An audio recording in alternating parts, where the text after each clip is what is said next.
Happening today, a rolling strike for 1,400 employees. These are across the University of Minnesota system. Now, these are union employees. They walked off the job last night at 10 at both the Crookston and Morris campuses. Other locations are expected to follow suit throughout the day. And that does include the Twin Cities campus, is where we find our Barrett Leone this morning.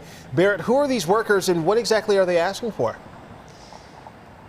Yeah, we're talking about maintenance, custodial workers, food service staff, again, across all U of M campuses in the state, like you mentioned. And they're asking for higher pay and a better contract. Now, the U of M says that essential services will continue on, but this could potentially disrupt things on campus. Now, the union, which represents 1,400 university workers, they say they want wage increases of at least 3.5%, which matches what other labor groups have seen. Teamsters Local 320 says the school's final offer fell short, and a majority of members voted to turn it down.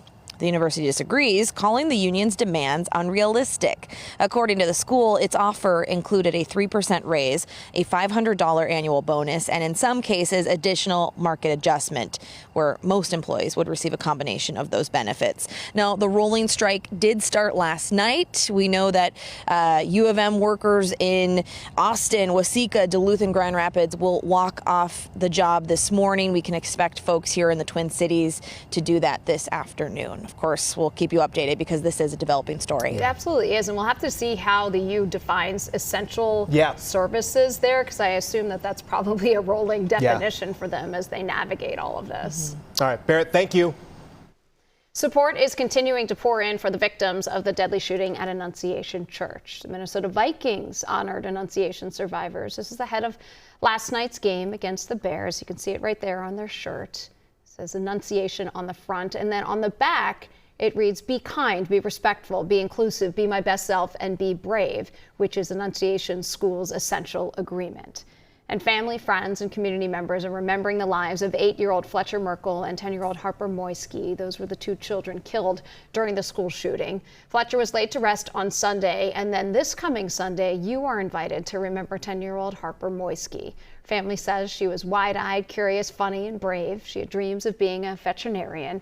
Loved ones and friends are welcome to come together in her memory. This will be at the Lake Harriet Bandshell, so it's this coming Sunday at noon. And happening today, Governor Tim Walz will meet with legislative leaders from both parties. They'll be talking about holding a special session to address gun violence after that deadly Annunciation shooting. Yeah, so the special session comes at a critical time for House Democrats because it's been 2 months since the Minnesota DFL lost their longtime leader, Melissa Hortman. Remember, she died in that politically motivated attack inside her home. And as the DFL mourns, they also have been without a leader. Well, now the party has selected who will steer the caucus moving forward, and that's State Representative Zach Stevenson. Stevenson, who represents Anoka and parts of Coon Rapids, was first elected in 2018. His relationship with former Speaker Hortman dates back many years before the two were colleagues in the Capitol. In 2004, Hortman hired Stevenson to be her campaign manager. That's the year she finally won her seat after losing the previous 2 elections. Stevenson described Hortman as a mentor and a friend. He was even one of her pallbearers at her funeral. Stevenson vowed to carry on Hortman's legacy, saying, quote, "While I've been chosen to lead, it will take all of us working together to move forward, honor Speaker Hortman's legacy, and build a Minnesota where everyone can succeed. We are all still grieving, but I am confident we can carry our shared work into the future," end quote.